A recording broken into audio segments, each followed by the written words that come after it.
The grand ballroom of the Vance estate in Atherton, California, was alive with the symphonic hum of high society. 12-year-old Matthew Vance stood motionless near a white marble column, an invisible ghost in a crowded ocean. His father, Alexander Vance, the brilliant and formidable CEO of a Silicon Valley tech empire, dominated the center of the room. He never once turned his head toward the quiet corner where his only son stood.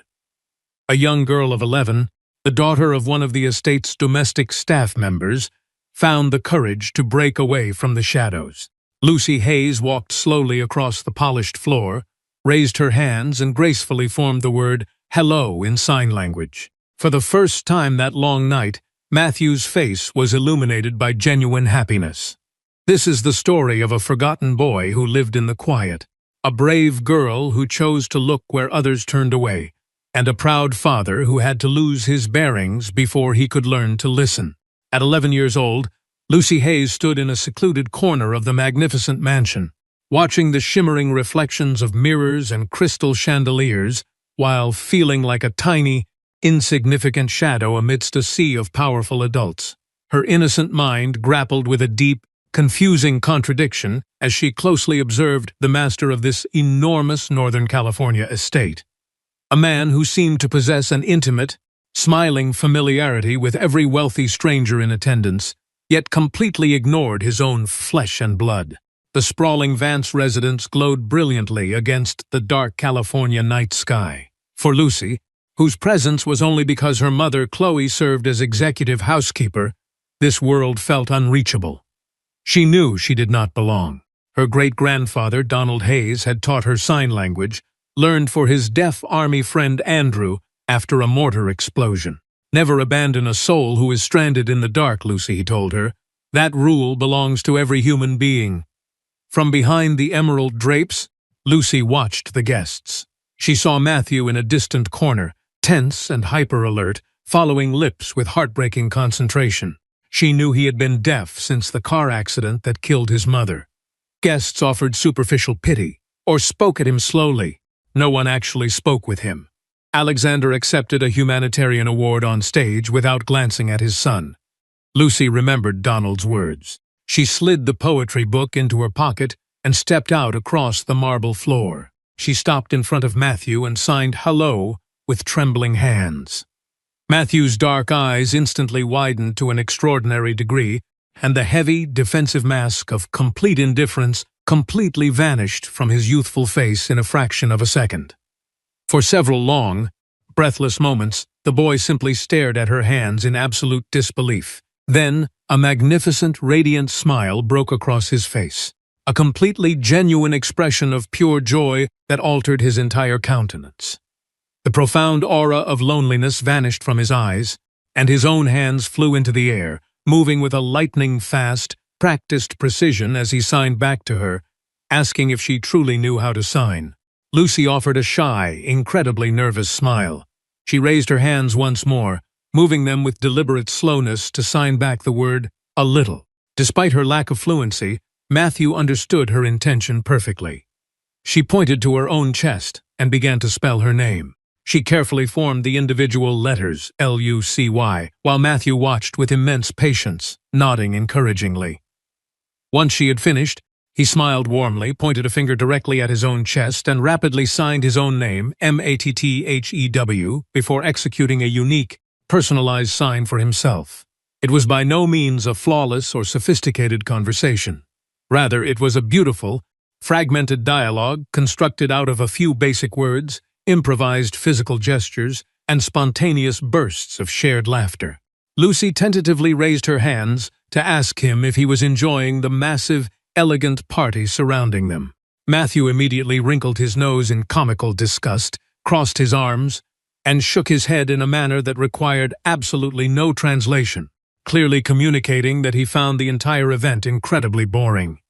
Lucy let out a soft, involuntary giggle, which caused Matthew's eyes to dance with delight as he pointed toward a group of nearby high society guests who were gesturing grandly with their wine glasses.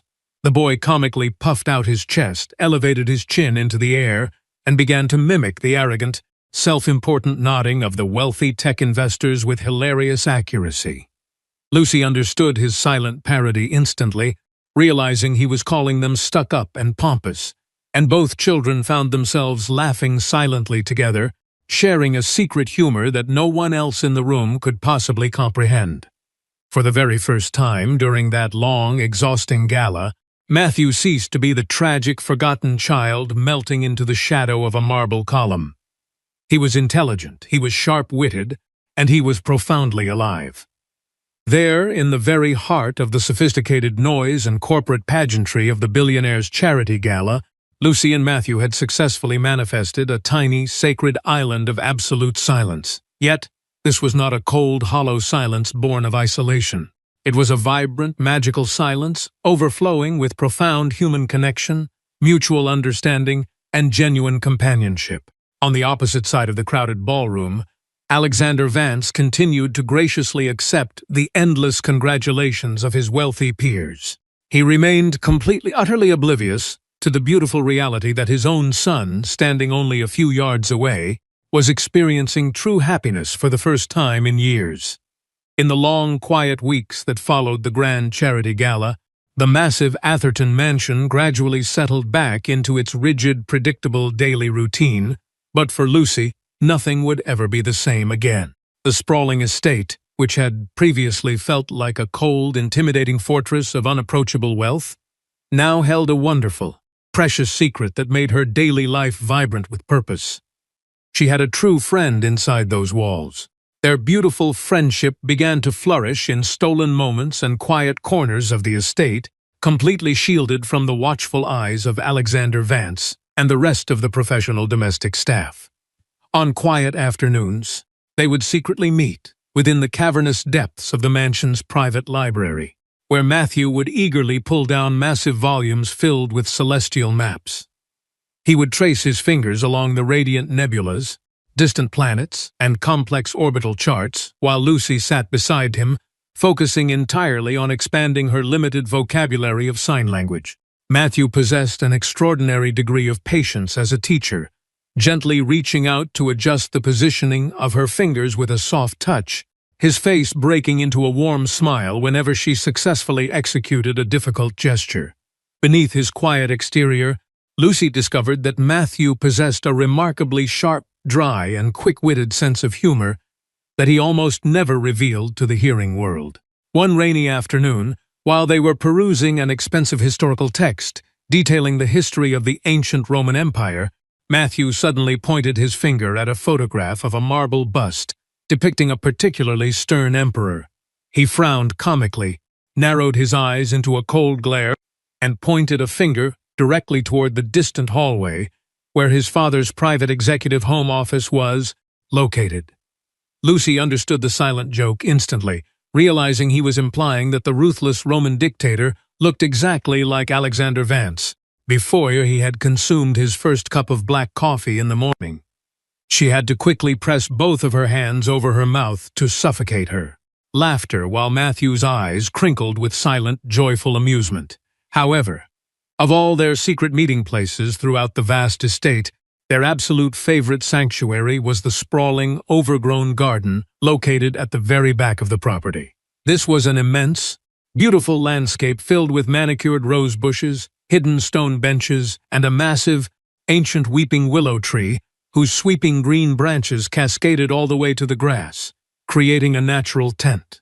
Beneath the protective green canopy of that ancient willow tree, the overwhelming pressure of the wealthy world outside seemed to completely evaporate, allowing both children to speak with total vulnerability. It was within this green sanctuary that Matthew finally found the courage to open up to Lucy about the painful memory of his mother, using his hands to paint a picture of a vibrant woman. She loved this exact garden more than any other place in the world.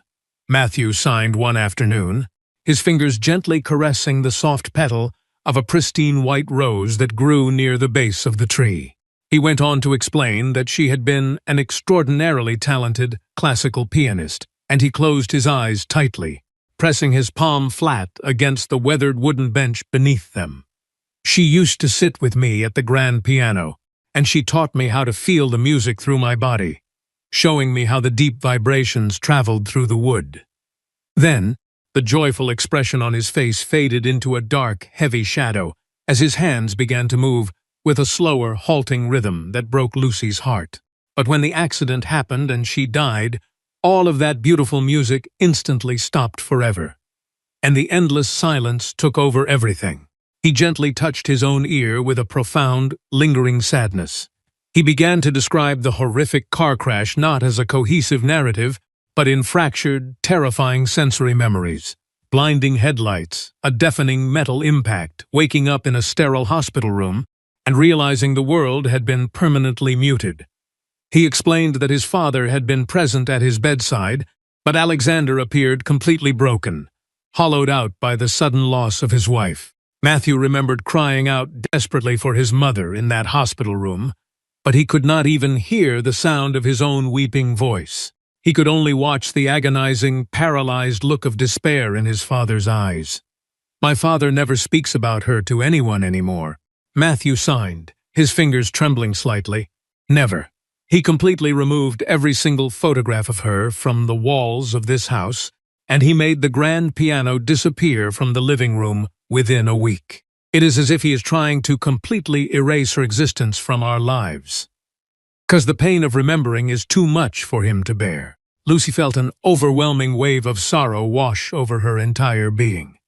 Matthew had not only lost his mother and his physical sense of hearing on that terrible night, he had also completely lost the emotional presence of his remaining parent.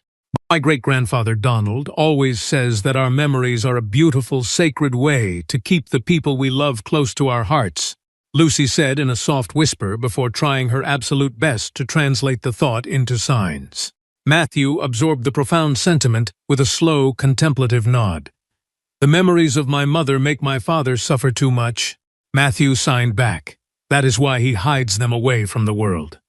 From that poignant moment onward, Lucy began to view the formidable Alexander Vance through an entirely different lens, no longer seeing him merely as a powerful, terrifying billionaire tech titan. She began to perceive him as a deeply wounded, frightened man who was profoundly lost inside the echoing halls of his own massive mansion. He possessed billions of dollars, immense global prestige, and absolute authority. Yet he walked through his magnificent home like a lonely, isolated ghost, trapped in his own grief. His daily interactions with Matthew were incredibly brief, deeply awkward, and almost always handled through a barrier of corporate assistants, private tutors, and medical professionals. Alexander meticulously took care of every single material need, but had absolutely no idea how to cross the silent bridge into his heart. He gave Matthew absolutely everything that money could buy, except for the one priceless thing that the young boy desperately craved from his father: true, authentic presence. Meanwhile, Chloe's maternal anxiety regarding this secret, cross-class friendship continued to grow with every passing day.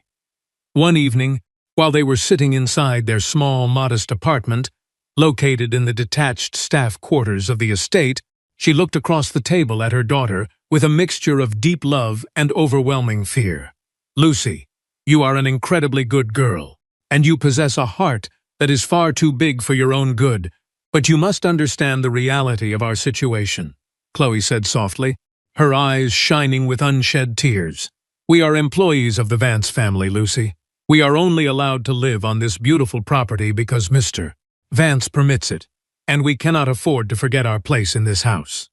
Lucy slowly lowered her gaze to her hands, feeling a deep, stubborn resistance rising within her young spirit. "I am just being his friend, Mom," Lucy replied in a quiet, steady voice that carried a maturity far beyond her 11 years. "Matthew doesn't have a single other person in this entire house who actually talks to him." Chloe opened her mouth to immediately respond, wanting to tell her daughter that the billionaire's family problems were not their responsibility to fix. But the words became entirely trapped in her throat because, deep down in her soul, she knew her daughter was speaking the absolute truth. She too had noticed the undeniable, beautiful transformation that had taken place within the young master of the house over the past several weeks. Yet, The paralyzing fear of economic ruin was an incredibly powerful force. Lucy, however, possessed an internal compass that was vastly more powerful than her mother's fear, a strength anchored entirely by the enduring words of Donald Hayes. Whenever she felt a wave of doubt creeping into her mind, she would quietly open the small wooden box beneath her bed, where she kept her great-grandfather's military medals, his faded black-and-white photograph, and his old letters. Within those yellowed pages, the old soldier wrote passionately about the concepts of true honor, human kindness, and the sacred obligation to protect those whom society had discarded. Donald had always insisted that doing the right thing in this life is almost never the easiest path to choose, and for Lucy, remaining a loyal friend to Matthew was the only right path available. The beautiful, hidden world that the two children had so carefully constructed beneath the weeping willow tree was suddenly and violently shattered on a crisp afternoon in late autumn. Lucy and Matthew were laughing and playing a game in the expansive backyard, running along the ancient, moss-covered stone wall that separated the manicured lawns of the estate from the dense California forest beyond. A brightly colored kite that they had been flying suddenly lost its momentum in a shifting wind, plunging downward and becoming hopelessly entangled among the high, stubborn branches of an old oak tree. Matthew, who possessed a remarkable degree of physical agility and fearlessness that few people ever gave him credit for, immediately scaled the stone wall to reach for the caught string. Lucy stood directly below him on the grass, her face contorted with worry as she frantically raised her hands to sign for him to be incredibly careful. Matthew looked down and flashed her a confident, mischievous smile, but in the very next instant, his foot slipped violently on a slick patch of damp green moss that had grown over the stones. He completely lost his balance and fell sideways off the wall, tumbling heavily onto the uneven ground below with a dull, sickening thud. It was by no means a catastrophic height, but he landed awkwardly with all of his weight pressed violently against his right foot, his face instantly turning a pale, ghostly shade of white as he hit the grass. Lucy sprinted to his side within a second, her heart leaping into her throat as she found him sitting on the ground, gripping his ankle tightly with both hands. He was desperately trying to remain brave and stoic, forcing himself not to cry out, but his dark eyes were wide with intense physical pain, and his ankle was already beginning to swell rapidly. "Does it hurt badly?" Lucy asked frantically with her hands, her fingers shaking so violently that the signs were nearly illegible. Matthew nodded his head rapidly, a tear finally escaping his eye as he gripped his leg harder, and an overwhelming wave of terror took complete control of Lucy's mind. She knew with absolute certainty that she needed to run and find immediate medical help, but at the exact same time, the thought of leaving him alone and helpless in the dirt was deeply agonizing. "Stay right here. I am going to get help immediately," she signed with frantic, forceful movements before turning on her heel and sprinting toward the main house faster than she had ever run in her entire life. She flew across the endless green lawns, burst through the heavy rear glass doors of the mansion without pausing to remove her dirty shoes, and ran directly into the grand entrance hall, her lungs burning desperately for oxygen. "Please, someone help me," she screamed at the top of her lungs, her voice echoing off the high ceilings and causing several maids to drop their dusters in shock. "It's Matthew. He fell off the stone wall in the garden, and he's severely hurt." The sudden, frantic shouting drew the attention of Alexander Vance, who happened to be walking across the upper gallery of the grand staircase, reviewing a stack of corporate documents. He froze in absolute shock upon hearing his son's name, his face instantly hardening into an expression of intense alarm mixed with profound irritation as he looked down at the disheveled girl. "What on earth is the meaning of this shouting?" Alexander demanded, his voice booming through the hall as he rapidly descended the grand staircase. "What happened to my son?" "It's Matthew, Mr. Vance," Lucy gasped out, desperately trying to catch her breath while pointing toward the rear gardens. "He fell from the stone wall by the forest. I think his ankle is broken or badly sprained. He can't stand up." The polished, clinical composure of the billionaire tech executive completely vanished in an instant. Without saying another word, Alexander pushed past her and sprinted out into the garden with a frantic desperation. Lucy followed closely behind his long strides. They found the young boy exactly where Lucy had left him, huddled at the base of the stone wall, desperately trying to swallow his tears and appear strong. Alexander dropped to his knees in the dirt beside his son, his expensive suit trousers immediately staining with mud. But his hands remained frozen in the air above Matthew's body, hovering helplessly as if he were completely paralyzed. He had absolutely no idea how to physically comfort his own child, and he began to speak in a loud, frantic voice that was entirely unnecessary given the boy's condition. "Matthew, look at me. Are you okay? Can you hear me? Can you stand up?" Alexander shouted, his voice cracking with panic, as if elevating the volume of his vocal cords could somehow shatter the eternal wall of silence that existed between them. Matthew merely shook his head in pain, his eyes darting to his father's face as he raised his hands to try and explain exactly how he had slipped on the moss. However, Alexander was not even looking at his son's moving hands. His panicked eyes were focused entirely on the boy's ruined clothes, the swelling tissue of his ankle, and the logistics of the medical emergency.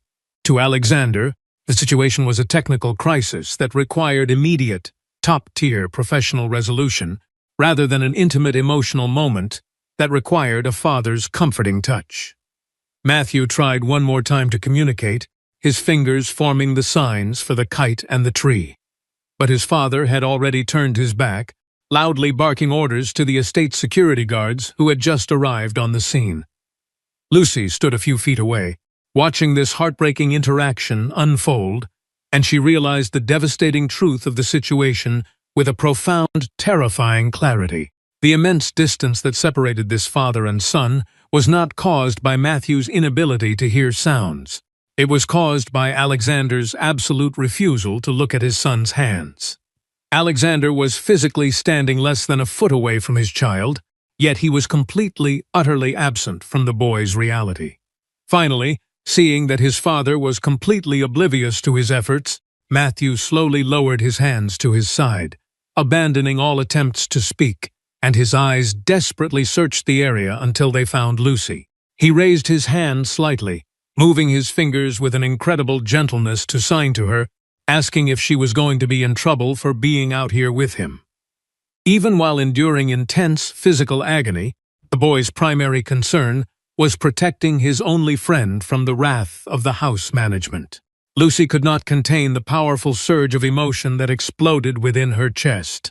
She felt an overwhelming sense of profound injustice that completely obliterated her fear of the billionaire. The enduring voice of her great-grandfather Donald echoed through her soul with the strength of a thunderclap, reminding her that a true human being never stands by and allows another soul to be abandoned. She took a fierce step forward, her small frame rigid with indignation, and addressed the tech mogul directly. "Mr. Vance," she cried out, her voice cutting through the chaotic murmurs of the security guards. Alexander turned his head sharply, his brow furrowed with intense stress and annoyance. "Not right now, girl," Alexander snapped coldly, waving his hand to dismiss her. "Can't you see my son is injured? Go back to the servant quarters immediately." But Lucy refused to take a single step backward. She stood her ground on the grass, pointing a finger directly at Matthew's lowered hands. "He is trying to talk to you right now, sir," Lucy shouted back, her voice ringing with a powerful authority that shocked everyone present. "He has been trying to speak to you this entire time, but you won't even look at him." An absolute freezing silence fell over the entire garden as the security guards froze, and Alexander Vance turned slowly to stare at the housekeeper's daughter. He looked down at his silent son, and for the very first time in his life, he actually forced himself to observe Matthew's hands. Hands that had spent years making desperate movements in the air, trying to reach across the void. A look of profound, agonizing vulnerability broke across Alexander's face, and he looked completely diminished, like a man who had suddenly realized he was totally blind. I don't understand what he is trying to say," Alexander whispered, the raw confession sounding incredibly painful for a man who was used to knowing everything. Lucy looked at Matthew's gentle signs and translated them for the billionaire. "He says that the fall was an accident, and it doesn't hurt as bad as it looks," Lucy said softly, her voice trembling with emotion. "And he is begging you not to punish me for being his friend." Alexander stood absolutely frozen in the dirt, looking back and forth between his son and the young girl, as something deep within his proud soul completely shattered into pieces. He saw his only child injured on the ground, yet using his final ounce of energy to protect the only person in the entire world who actually bothered to listen to him, and Alexander realized the horrifying magnitude of his own failure. He, the magnificent, brilliant Alexander Vance, who managed global networks of communication, was completely locked out of the inner world of his own son. Later that night, after a private orthopedic specialist had arrived at the mansion to confirm that Matthew had suffered a severe ankle sprain rather than a fracture, a heavy tension hung over the estate. Lucy sat quietly in the small kitchen of the staff quarters until her mother, Chloe, walked through the door with a deeply anxious, pale expression on her face. "Lucy, Mr. Vance has explicitly requested your presence in his private executive office immediately," Chloe whispered, her hands shaking as she smoothed down her daughter's hair. "Please remember to be exceptionally polite, apologize profusely for causing any trouble in the garden, and do not say a single word more than what is absolutely necessary." With her legs trembling like water, Lucy walked slowly through the grand corridors of the main house, feeling as though she were a prisoner entering the throne room of a powerful, unpredictable king. She pushed open the heavy oak doors of Alexander's office and stepped into a vast room filled with dark mahogany shelves, thousands of antique books, and a massive floor-to-ceiling window that offered a breathtaking view of the glowing San Francisco Bay Area. Alexander was not seated at his massive desk. Instead, he stood with his back turned to her, staring out into the vast expanse of the illuminated night sky. "Please step inside, Lucy, and close the door behind you," he said in a quiet, low voice that carried absolutely no anger, but rather a profound weight of exhaustion and sorrow. Lucy advanced slowly into the room, her small shoes making no sound on the thick Persian rug, while the steady, rhythmic ticking of a grandfather clock filled the immense space between them.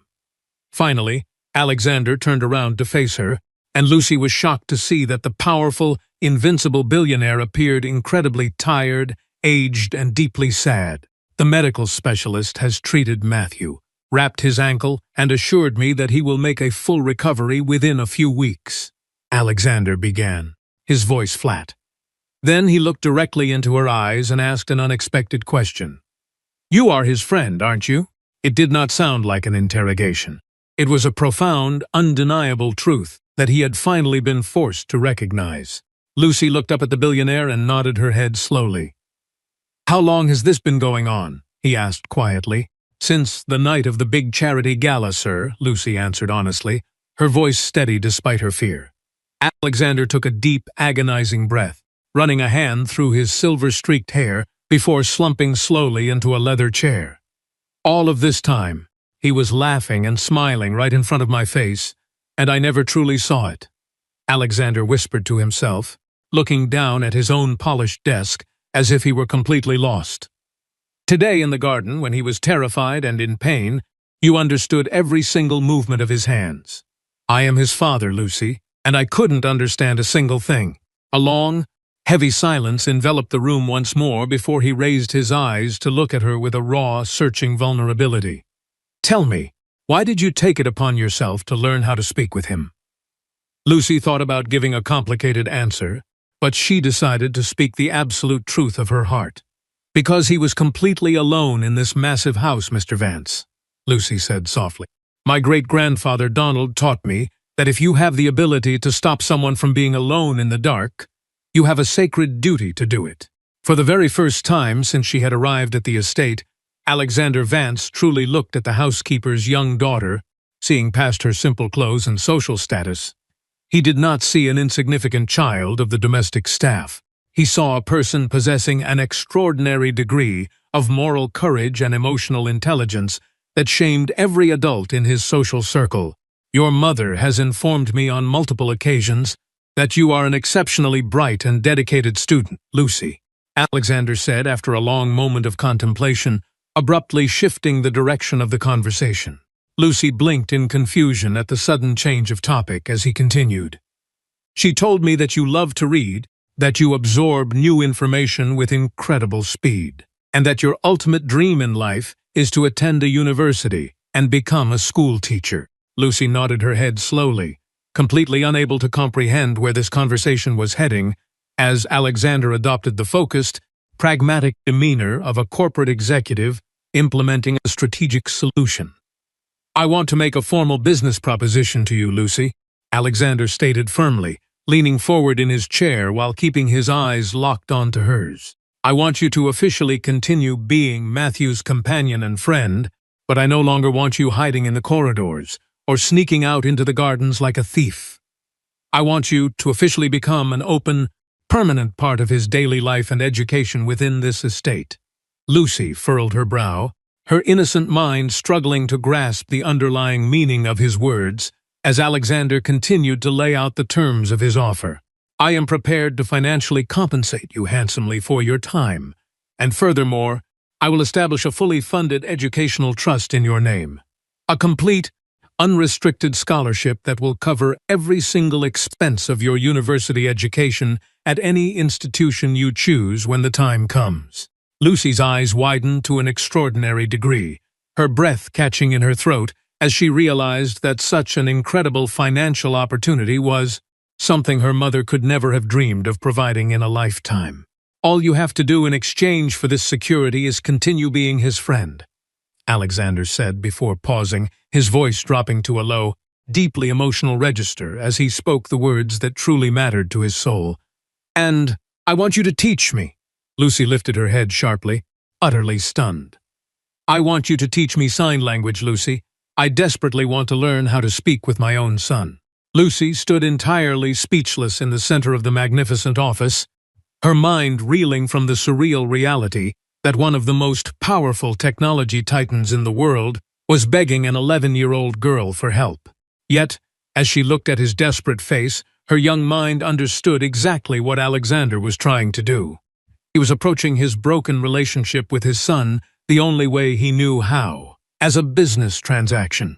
He was attempting to use his immense wealth to buy a financial bridge back into Matthew's life, and he was asking her to act as the architect and builder of that bridge. For a brief second, she thought about her mother's endless financial worries, the incredible security of a university scholarship, and the future she had always wanted. But then she thought of Matthew, the beautiful, lonely boy who didn't care about trusts or corporations, the boy who simply needed someone to sit with him in the quiet and value his soul. She looked directly into Alexander's eyes, looking past the billionaire facade to see a deeply frightened father trapped inside a silent cage of his own design. "I will gladly do what you ask, Mr. Vance," Lucy responded firmly, her voice echoing with absolute clarity. Alexander's face flooded with an immense wave of relief, and he began to thank her. But Lucy raised her hand slightly to continue speaking. "But as for the money and the university scholarship, you must give all of that directly to my mother to thank her for her hard work in this house." She took a deep breath. "I refuse to accept a single penny for being Matthew's friend. I am his friend simply because I love him, and I will teach you sign language completely for free, because that is exactly what friends do for one another." Alexander Vance, a man who had lived his entire life under the strict assumption that absolutely everything and everyone in this world carried a price tag, was left completely speechless. This young girl was offering him something that all of his billions could never purchase: pure, unadulterated human loyalty and love. A soft, incredibly humbled smile finally broke across his face, and he nodded his head slowly. "Very well, Lucy," he said gently. "We will do this entirely your way." The sudden, unprecedented news of the formal agreement sent an immediate shockwave of surprise and whispered gossip through every corner of the massive Atherton mansion. Lucy Hayes, the young daughter of the executive housekeeper, was now officially authorized to spend her afternoons in the main house as the personal companion of young Matthew Vance. Inside the massive industrial kitchens and laundry rooms, the domestic staff whispered among themselves, some expressing deep shock, while others struggled to understand why a billionaire would elevate a servant's child to such a position. Lucy, however, paid absolutely no attention to the gossip. Her entire world had effectively narrowed down to two people: a boy who communicated through the air with his hands and a powerful father who was desperate to learn. Her mother, Chloe, wept tears of pure joy and overwhelming relief one evening in their small apartment, gripping the official financial trust documents that guaranteed their long-term security. A complete, unrestricted university scholarship, Lucy, Chloe whispered, her voice cracking with emotion as she held her daughter tightly. Do you truly understand the magnitude of what you have done? You will be able to become anything you want in this world. But please, my sweet girl, promise me you will remain incredibly careful. Never forget who they are, and never forget who we are in this house. Lucy understood her mother's deep-seated caution, but she no longer viewed the world through the cold lens of social hierarchy. To her, there were simply human souls, and some of them desperately needed to be heard. The very first official instructional lesson between Lucy and Alexander Vance was an incredibly tense, profoundly awkward, and highly uncomfortable affair for everyone involved. They gathered together in the cavernous private library, where Matthew sat comfortably in a large leather armchair with his injured foot elevated on a soft plush ottoman as he recovered from his sprain. The young boy had a wonderfully mischievous, highly amused smile plastered across his face. For the first time in his life, he was the powerful observer, and his formidable father was the vulnerable student.